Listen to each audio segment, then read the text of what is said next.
everyone, to the Paige Kornblue Show. If you're looking for some support in terms of your fitness journey and you're not quite sure how to start, or you're ready to reroute that fitness journey, need a new spark, well, then this episode is for you. We're talking about how to start, how to restart that journey, even in the days that are packed, they're full, they're busy.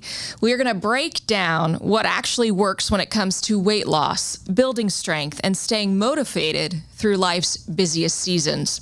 And if you're local here in South Florida, you'll want to stick around to hear how Gravity and Oxygen Fitness is changing the game, now bringing together fitness, physical therapy, and even Chinese medicine all under one roof.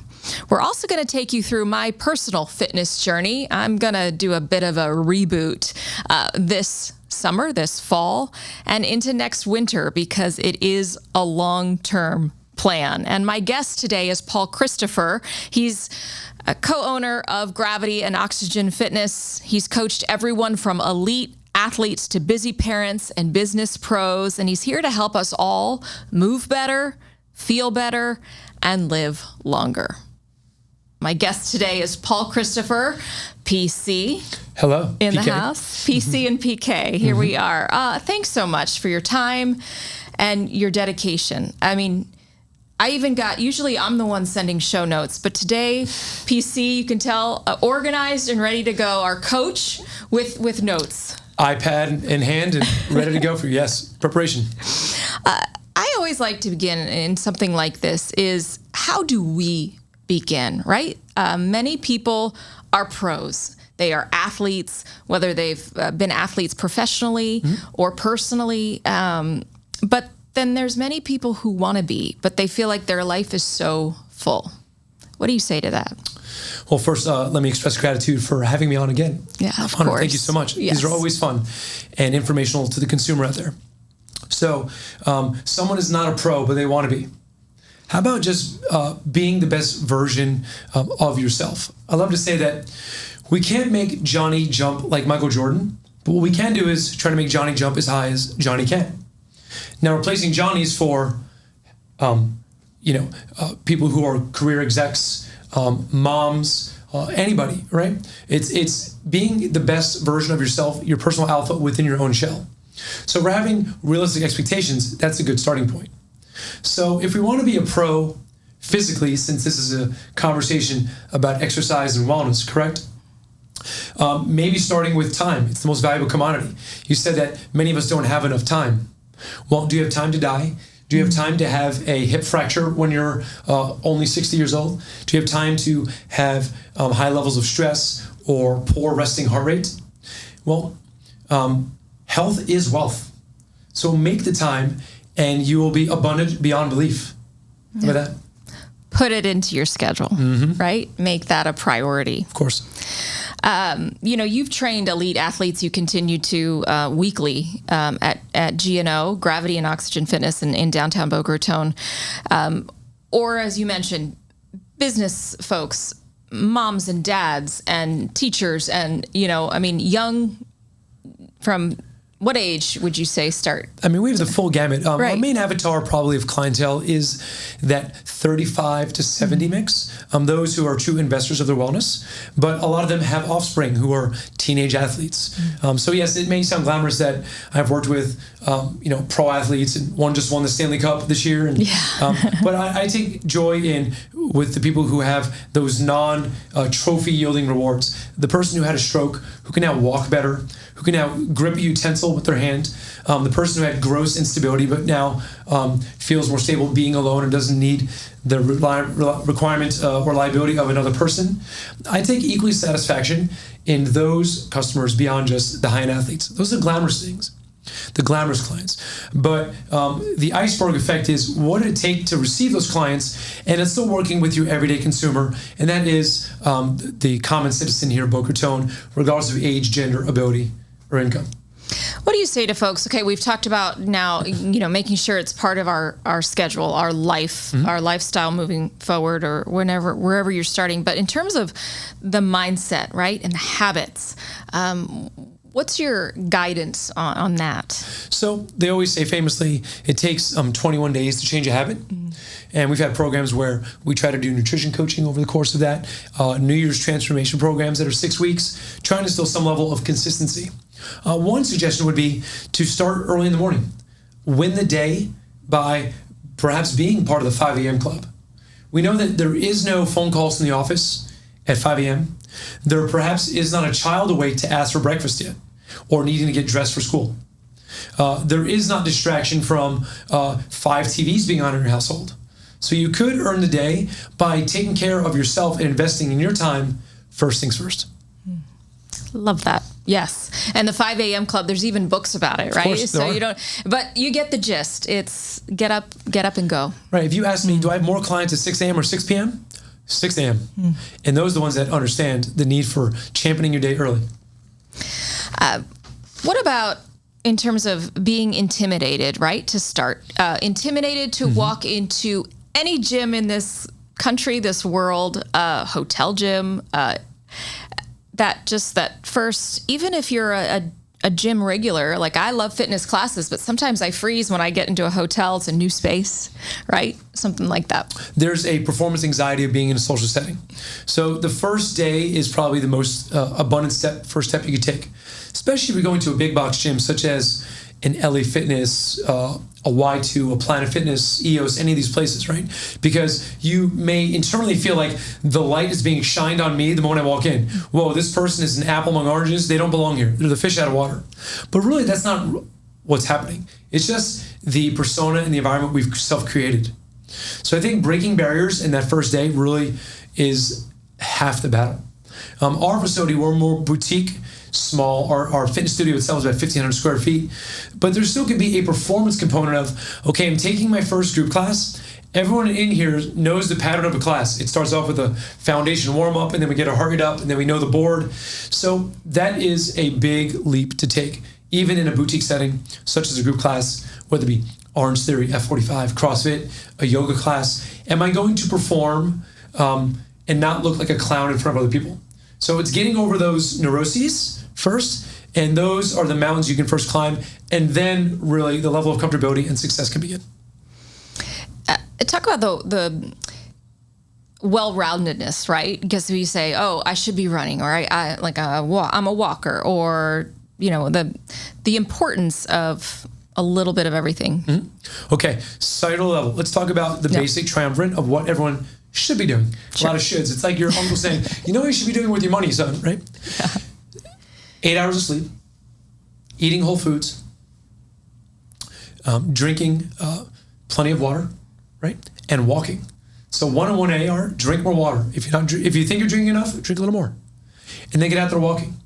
Did you know that 2,000 steps equals a mile? So we have devices and technology and resources. So if you have any kind of watch, right? A Fitbit, a Garmin, an iWatch, start walking. It will track your pedometer steps. So 8 hours of sleep, eating whole foods, drinking plenty of water, or walking. And everyone has access to a bed to sleep. All right? Water to have access to. A sidewalk to walk on, right? Mm-hmm. A grocery store, whether your levels of affordability, from Trader Joe's up to whole paycheck, right? So those are things that you can champion. So if we're building the blueprint for someone, if you're listening, it's perhaps start early in your day and take those 4 common principles of movement and health to start off with. Okay, let's keep moving. But I like that. List that again. Start early, and then what are the... So 8 hours of sleep, eating whole foods, all right? If you can't pronounce it, probably a food that maybe shouldn't be in your grocery bin, right? Drink plenty of water. What's a good rule of thumb of water? Take your body weight and try to achieve getting close to as many ounces of your body weight in water. So if I weigh 165 pounds, it doesn't mean tomorrow I'm going to drink 165 ounces, but could you build that, right? And then walking. Every 2,000 steps is a mile. 10,000 steps in your day is a 5-mile walk. Mm-hmm. So if you are the sedentary desk person working in a cubicle at a computer often, what can you do to still chip away at perhaps 10,000 total? Doesn't mean tomorrow you make it 10,000, but 2 leads to 4, 4 leads to 7, 7 leads to 9, 9 has led to 10. Small increments, realistic, smart goals, right? Yep. In terms of sustainable fitness, What are some of the big myths you see and continue to see, we've seen for years in terms of weight loss and muscle gain? You know, the weight loss industry is huge. So what ends or what kills consistency is discouragement. So many people are obsessed with the weight on a scale. Let's say somebody weighs 160 pounds, male or female. Their goal was to lose weight. Now they took that leap of faith. They went into some big box gym. They started exercising. And they're doing the machines. They're doing the chest press, the leg press, the knee extension, the hamstring curl. They're getting on the elliptical. They're getting on the stationary bike. And then a month later, they get back on the weight scale. 159 pounds. Now they're thinking, you mean to tell me I spent 4 weeks taking that faith, getting uncomfortable in an unknown environment, doing the machine, doing my cardio, and I've lost only 1 pound in that month? But the weight doesn't tell you the full story. What the person did know in the sublayers is they probably gained 2 pounds of muscle, lost 1.5 pounds of body fat. But the net gross number on the scale didn't show the composition of that. So they feel discouraged. Man, all that for 1 pound? Why should I even keep this going? So that is one component, is discouragement, thinking that you didn't make physical gains when actually you may have. Right. Then there's life distraction. It could be taking care of family. It could be working amount of hours to sustain what we believe is an income to have a quality of life. But what if your health was part of the quality of life, right? So the stress levels of distraction, whether it be family, economical, financial, work-related, these all lead to the components of lacking consistency because we still didn't make the time for our health a priority. So let's step inside your gym, all right? Okay. We're going to head into Gravity and Oxygen Fitness.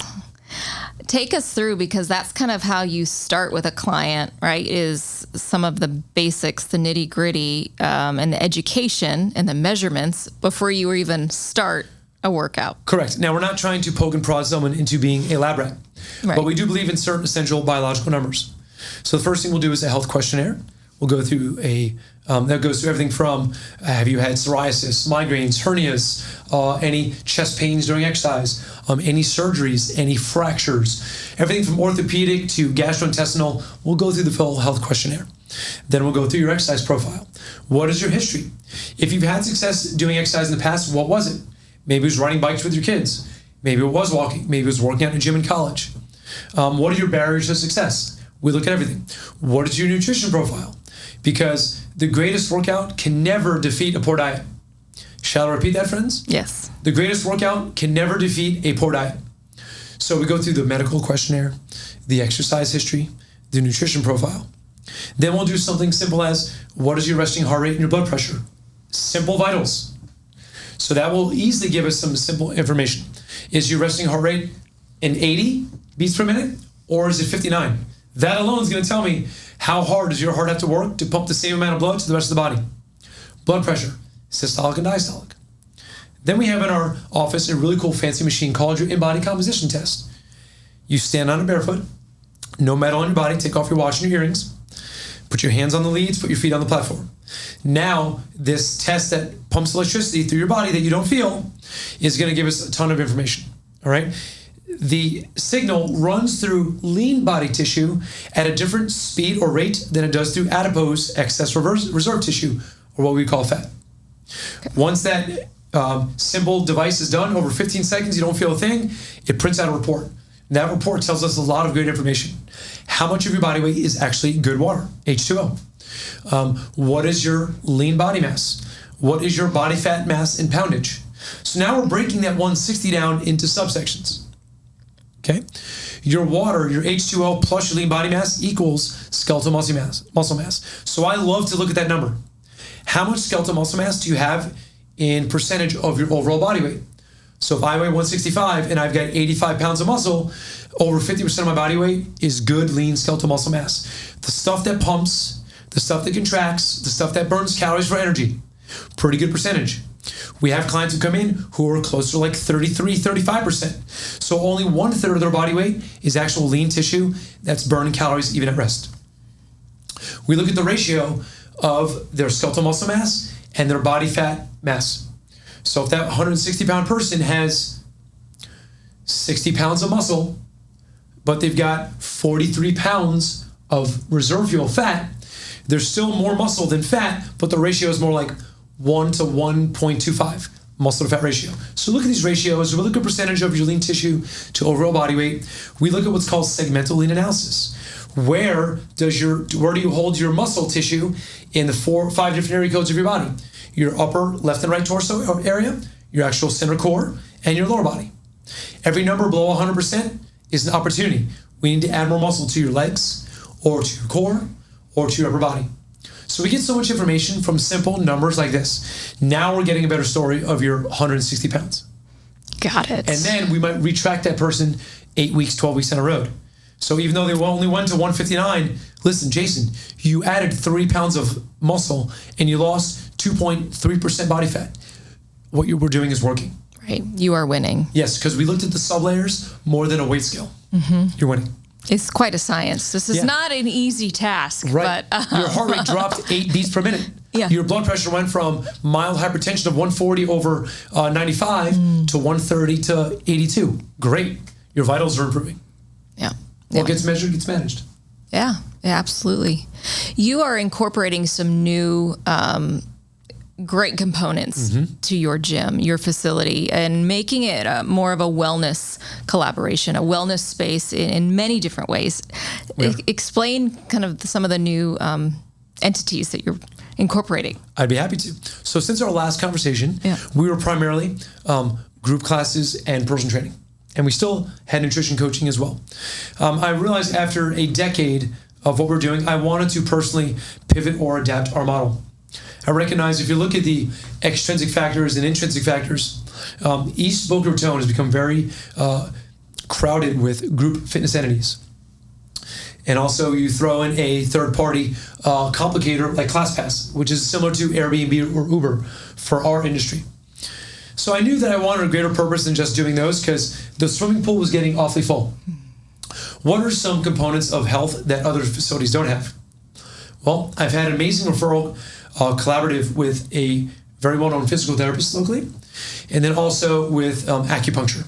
So I wanted to bring components of wellness in a medical component. My background in education was in sports medicine as a certified athletic trainer, taking care of those injuries in the field. So I invited a few professionals to come join me, and they were all about it because they love our geographic location where we are. But then I further geeked out and I met a colleague who does metabolic testing. All right, put on your thinking caps now. So metabolic testing looks like the Gatorade commercial where we put the mask on you and then we put you on a bike, right? So now we can make you perform, and then what kind of data are we getting from that performance with the breath in the mask? So first things first, we do what's called RMR, resting metabolic rate. We can now commonly and very conveniently offer a service where we know how many calories you burn on a daily basis at rest. So you and I sitting in this chair on the microphone having a conversation can find out how many calories we burn. So the rules of the test are no caffeine that day, not have exercised that day, and have had fasted for 5 hours. So no food. Okay.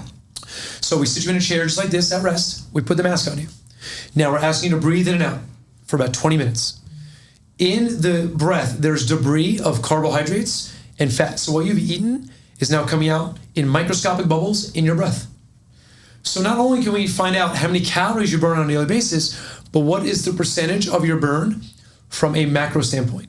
Is it carbohydrates? Is it fats? Is it protein?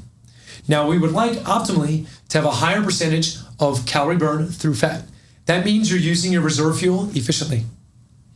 So I'm a 90-10, 90% fat burner, 10% carbohydrate. So my metabolism is more like a Lamborghini. Of course it is. We've seen with our clients doing this test, they're more 66% carbohydrates, 20% fat, 20% protein. So based on people's lifestyle habits, we can tell, you know what, you're more of a sugar burning. And coincidentally, some of these people are actual aggressive exercisers, but all they're doing is HIIT training. Go, go, go. Hit, hit, hit. When really doing submaximal aerobic exercise like zone 2 is really good because that's burning fat. If you're always hyperventilating when you're doing intense workouts, you're just letting out more carbon dioxide than you're bringing in quality oxygen. And for you to burn fat calories, you need oxygen present in your system. The whole term aerobic means the presence of oxygen. So we can tell based on someone's exercise habits and lifestyle habits what percentage of macronutrients that are burning, but also how many calories they burn. So someone could be 2,100 calories a day. Somebody could be 3,000 calories a day. And that doesn't even factor your workout. So maybe you burned another 500 calories with your workout.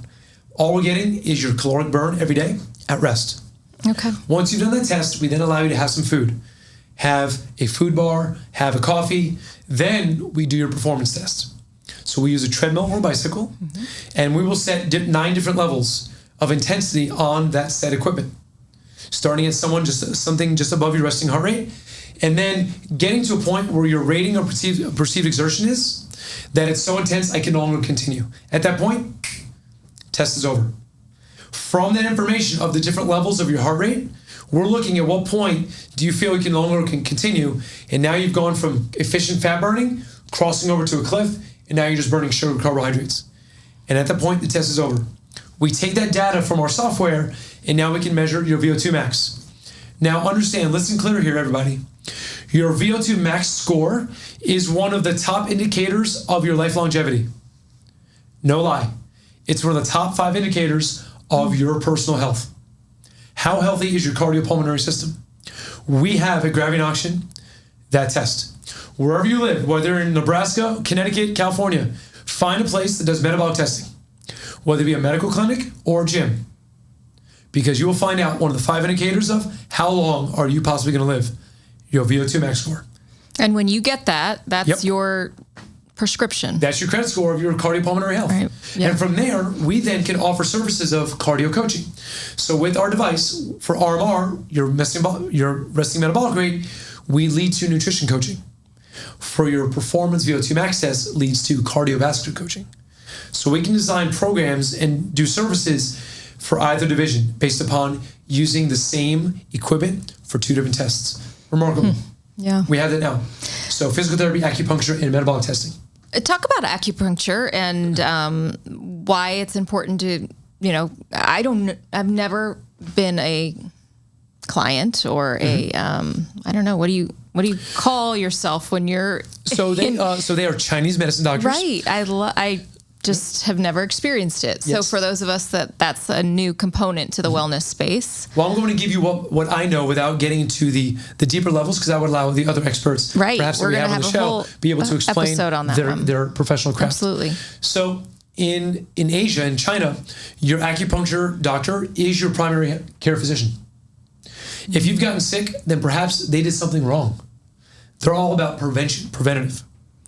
So commonly people connect needle work, right? The use of needle puncturing with acupuncture care.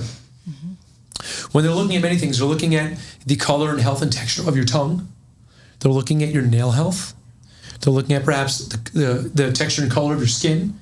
So we're taking all these factors of what we eat in our health lifestyle and our stress levels beyond just putting needles in. Now, the idea of the needles is that the needle is a metal. And when you puncture the skin with metal, the iron in your blood attracts to the needle. So if there's an area of injury that we're trying to, by use of needles, bring swelling and blood to the area, because blood is a transport, like a train, of nutrients. So the needle puncture of a specific regional area is meant to drive nutrients from blood to that area. But they use needles for relaxation, meditative needs, stress relief. And the body has energy meridian lines. So they will use the needles based upon their assessment of you and provide them accordingly. Okay. So that's just one of the many components. Yes, they're also very much into herbs. So many of them are herbologists as well. Okay. Yes. All right. Very cool. We're going to take a quick break. And when we come back, we're going to talk a little bit about a specific fitness journey for yours truly, so I can move from minivan to Lamborghini. Get your fireworks ready. Get your popcorn ready. Sorry. We'll be right back.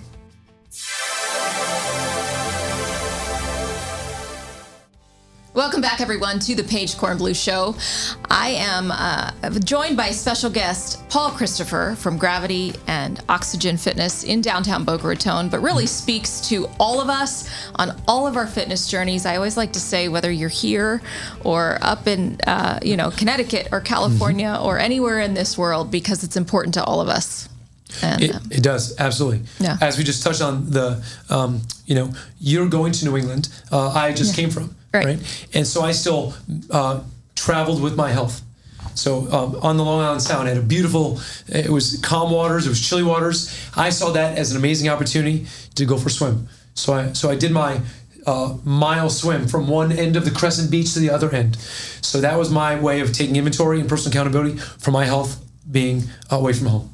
Yeah, in terms of my journalism work, some of it is travel focused, and I end up walking a lot through all of it, and it's a great way to see new places. I know many people, they'll go walk downtown, but it's, if you can spread out a little bit more and incorporate it into your vacation, your business work, it's like night and day. Yes. Right? The beauty of travel is that it is commensurate with walking around as opposed to just getting another Uber cab or a taxi, right? Yeah. So whether you're in Switzerland or Chicago, you're walking, Michigan Ave, right? Mm-hmm. So walking is to see a place. So it's commensurate. That's the beauty. Yeah. And a friend of mine says, she's a marathon runner. So she, runs marathons in these new places. So some of us aren't there yet, but, phenomenal idea. It's a great idea. It's a great place to be. So bringing it back here to home and trying to get back on track. I know I join many in that you have a wish and a want. And, I'm personally very active. I play tennis. I love to walk, get to the gym once in a while, but I'm not on a regular routine. And so we have connected and you said, Paige, let's go. Let's do this. Let's work on a plan, right? It's not just a get started. And you can see from our first half of this episode, you don't just walk in and just start a workout. There's a method to it, and you're going to take me along, and we're going to keep checking back in and updating people. And I hope people join me in this phase too. Well, that is the plan. And let's recap all that's gone on over the past year, because we invited you last year to one of our nutrition programs called Summer Shreds. It was 21 days to instill habits, proper eating leading into the idea of going on vacation in summer. And of course, when we're out, tanning, doing whatever, we want to be able to look great in the summer vacation times. Right. So then in our conversations, you mentioned, Paul, I'm ready to get started immediately. Let's go. And I'm thinking, well, let's do this right rather than in a rush. So now that we're having this conversation on your wonderful podcast, we're going to provide the listener the outlook of things to come for the next 6 months. Right? Perfect. And creating that momentum of what we're going to do. So we're looking at a greater body of work. Now, you are a very busy and successful woman. So with that said, knowing that you do have requirements to travel in and out, we need to frame the blueprint of what we're going to do. We've already touched on it earlier in this episode, the idea of let's get that initial consultation going. All right? Let's do the vitals of the heart rate and the blood pressure. Let's do the composition measurements. Let's go through your health profile, the medical questionnaire. And then let's now also with that, let's get into some simple performance metrics. So our initial consult with all clients is called Ready, Set, Go. So we love to do the G and the O in our marketing. So that's our consult onboarding platform. So once we get beyond the vitals and your questionnaire, now we're going to see, Paige, how many push-ups could you do? What might be your speed on our self-propelled treadmills? What would be your level of stability in your hips and your core? Perhaps how many times could you deadlift with a ergonomically friendly hex bar, maybe 50% of your body weight? So if that number is 15 repetitions, 12 weeks in a row, I'll make you do it again. Now that number is more like 21. Guess what, Paige? You've gotten stronger. You did the same test, more reps. We can extrapolate, you're improving, right? We are going to do your metabolic testing. How many calories do you burn? What's your percentage of your burn? What is your VO2 max cardiopulmonary health? So what gets measured gets managed. So we're going to measure those characteristics of you physically. Now, once we have that information, we're going to begin to infuse you into our group classes.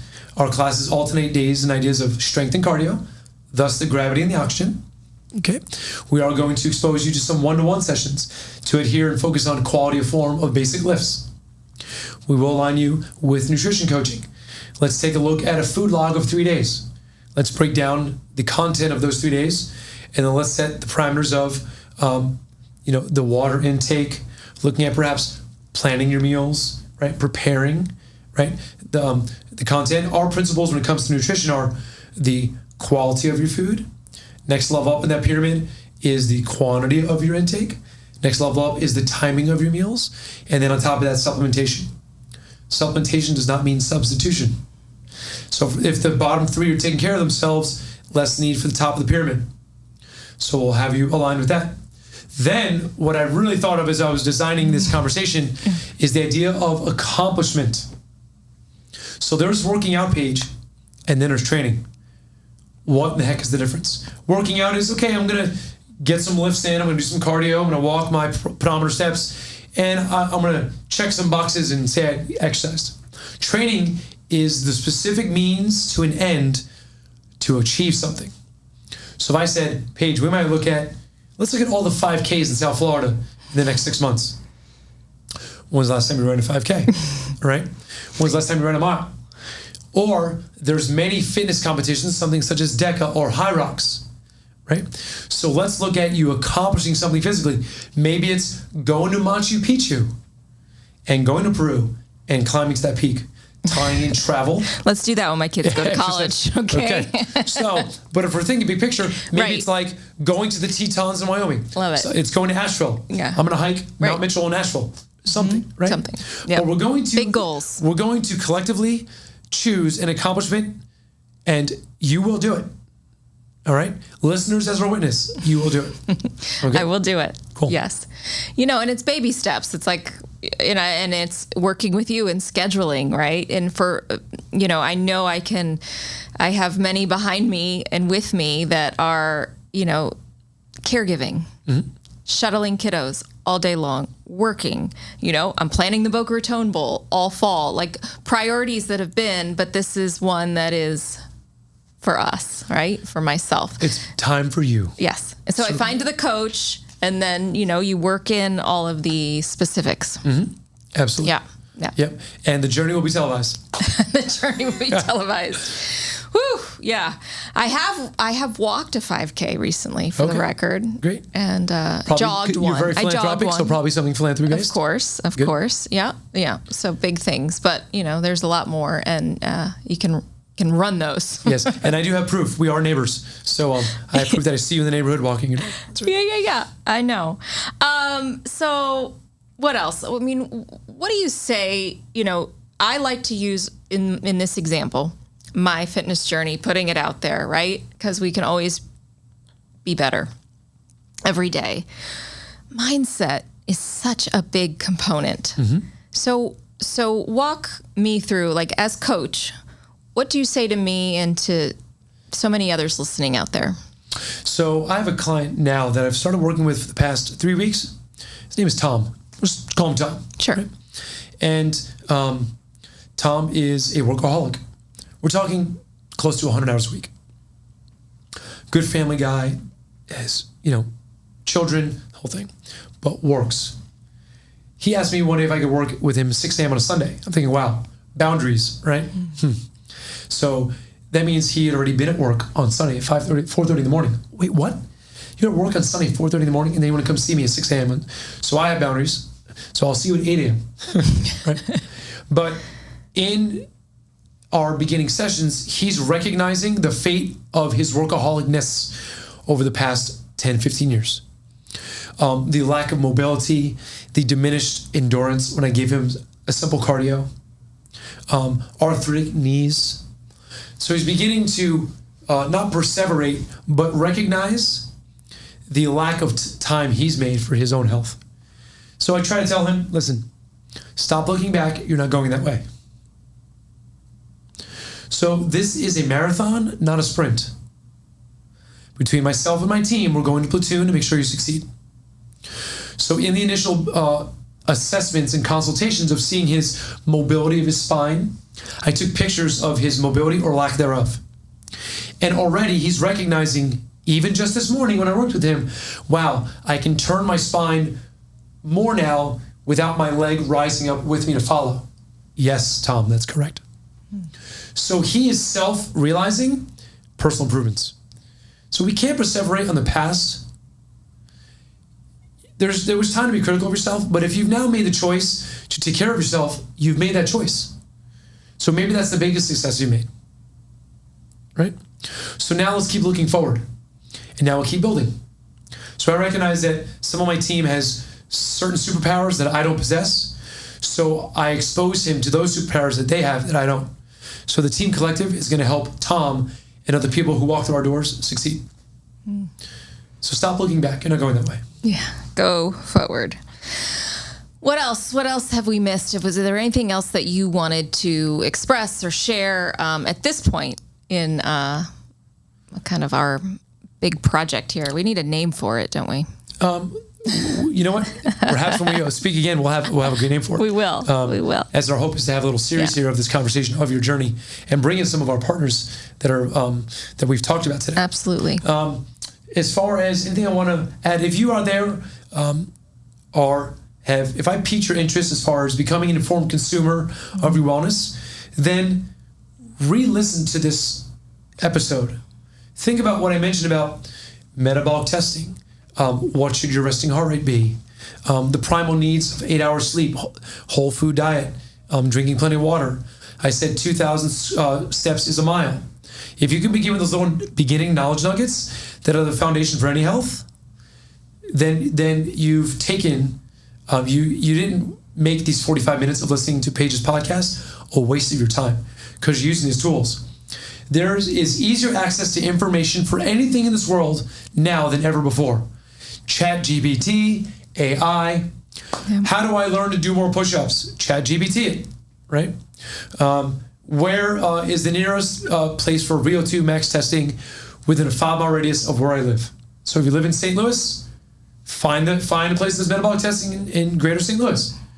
So use technology, become an informed consumer, leverage those resources, and then start with the principles we talked about. Sleep, food, hydration, start walking. And then seek someone who can provide a sound program for services, whether it be group classes, invest in devices, get yourself an iWatch, a Garmin, a Fitbit, an Aura watch, a Ring. So those are principles that I'm trying to preach today. Find the coach in all that we do, right? Well, and hold our hands along the way. It's so important. Yep. Thank you. Thanks for jumping on this journey with me. Thank you for having me. How can people connect with you? So you can connect me many ways. On Instagram, my personal is at PCology. My initials PC, the study of PCology. Or our facility is Gravity and Oxygen Fitness. You can search that on social media.